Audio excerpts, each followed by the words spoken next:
Ok, bonjour Géraldine. Alors aujourd'hui, nous allons traiter des dispositifs de retraite progressive disponibles pour les salariés Capgemini.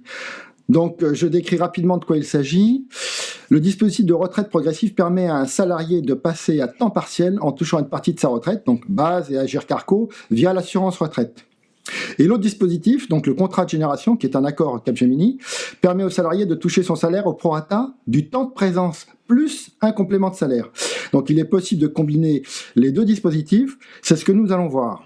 Alors Géraldine, s'il te plaît, qui peut bénéficier du dispositif ? Oui, bonjour Mathieu. Tout d'abord, je souhaiterais remercier Bertrand Londex et Philippe Magnier qui nous ont fourni toutes les informations. Un grand merci à eux. Et donc, comme tu l'as bien dit, il y a deux dispositifs possibles. L'un via l'assurance retraite et l'autre via l'accord Capgemini. Il est aussi possible, bien sûr, de combiner les deux. Pour bénéficier de l'assurance retraite, alors d'abord, il faut 150 trimestres cotisés, sans condition d'ancienneté d'entreprise et être au forfait heure uniquement. En parlant de ça, le Conseil constitutionnel a retoqué la discrimination faite aux salariés en forfait jour qui ne peuvent bénéficier de la retraite progressive le 28 février 2021. Il donne jusqu'au 1er janvier 2022 pour étendre le dispositif aux salariés en forfait jour. Et sinon, il faut demander à son employeur de passer en forfait heure. L'employeur peut refuser ou alors, dans ce cas-là, il faut attendre le 1er janvier 2022. Donc, et ensuite, on a l'accord Capgemini, qui est un accord contrat de génération. Là, il faut avoir 7 ans d'entreprise, être proche de la retraite, c'est-à-dire à 3 ans, ou au moins du taux plein en nombre de trimestres cotisés pour la retraite de base, ou bien à 3 ans de toucher la retraite complémentaire à taux plein, c'est-à-dire 1 an plus tard. Et là, on peut être forfait heure ou forfait jour, peu importe. Ok Géraldine, bon, alors... L'employeur, enfin en l'occurrence Capgemini, peut-il refuser la demande de retraite progressive au salarié qui a formulé cette demande ? Alors c'est pas si simple, je vais t'expliquer. L'accord Capgemini, un refus n'est pas possible, toute demande est acceptée. En revanche, l'assurance retraite, si la personne cumule avec l'accord Capgemini, pas de refus possible. Il est donc conseillé de d'abord demander le temps partiel senior à Capgemini, puis demander à l'assurance retraite. Attention, si la personne ne cumule pas avec l'accord et demande seulement la retraite progressive de l'assurance retraite, l'employeur, dans ce cas, Capgemini peut refuser le passage à temps partiel. Mais à l'inverse, évidemment, l'employeur ne peut pas imposer une retraite progressive aux salariés. D'accord, bon, ok, on y voit un peu plus clair. Mais alors, supposons que moi, je demande... que je la demande. Voilà. Est-ce que les dernières années vont compter pour le calcul de mes pensions ? Base, tu sais, base et Agir Carco. Ok, je comprends. Ouais. Non, alors pour ce qui est de l'accord Capgemini, il y a le maintien des cotisations retraite de base et Agir Carco sur le salaire brut équivalent temps plein. Le salarié donc continue d'accumuler points Agir, Arco, trimestre comme avant. Et pour l'assurance retraite, les cotisations base et Agir Arco sont sur la fraction de salaire et heures travaillées, c'est-à-dire sur le salaire versé par l'entreprise. Le cumul des deux dispositifs permet de cotiser sur la base d'un taux plein. D'accord, ok. Bon, alors là, j'ai plusieurs petites questions qui se bousculent à l'esprit. Alors, quid des congés, du retour à temps plein ou du prolongement de ma carrière ? Est-ce que tu peux nous apporter quelques éléments de réponse ? Oui, je vais essayer. Alors, pour les congés payés et RTT, ils sont régis comme les temps partiels, au prorata, soit par exemple 6,5 RTT et 20 congés payés pour une activité de 80%. Les congés d'ancienneté, eux, sont intégralement conservés dans le cadre de l'accord pour temps partiel, indépendamment de cet accord. Donc, c'est 8 jours maximum.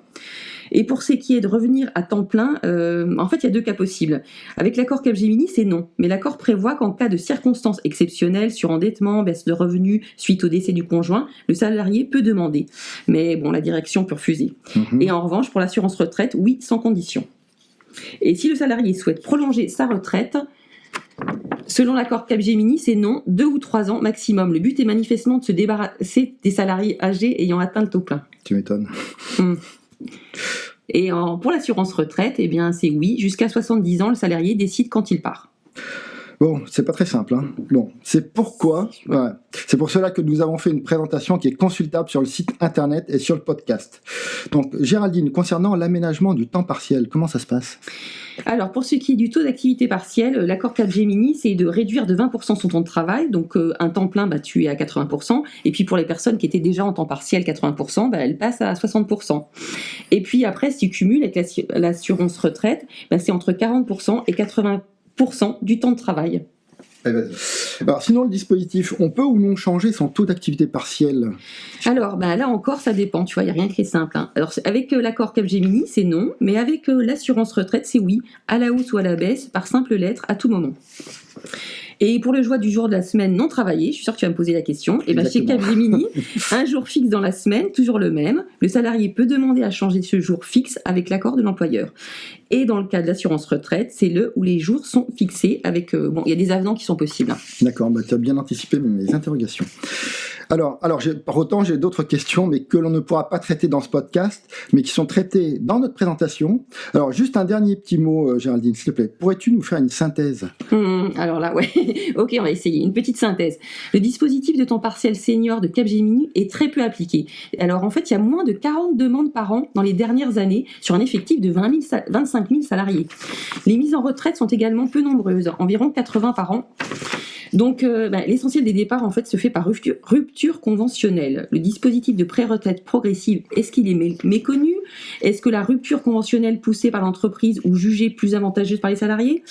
Écoute, il s'agit clairement d'un dispositif destiné à faire partir les seniors, mais en fait, en même temps, beaucoup demandent. Donc, le cumul des deux dispositifs, assurance retraite et Capgemini, permet de passer en temps partiel payé équivalent temps plein pendant les 2 premières années, contre l'engagement, bien sûr, de quitter l'entreprise à l'issue du dispositif. Pour les forfaits jours, sauf à demander à passer en contrat heure, c'est un excellent accord, car ils n'ont pas le droit à la retraite progressive de l'assurance retraite en 2021, et non que l'accord Capgemini. Bon, en fait, l'avis du Conseil constitutionnel pourrait changer la donne en 2022. Eh bien, merci Géraldine pour toutes ces informations. Donc, on ne va malheureusement pas pouvoir détailler tous les cas. Merci à tous de nous avoir écoutés. Si vous avez des questions, n'hésitez pas à poster des commentaires sous la vidéo ou à nous envoyer un mail. Le lien pour l'adresse mail est sur le podcast.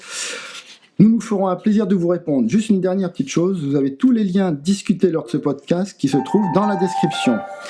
On va remercier également Bertrand et Philippe qui sont des délégués syndicaux CFDT de Capgemini pour le travail d'analyse approfondi qui a été fourni. Merci et à bientôt.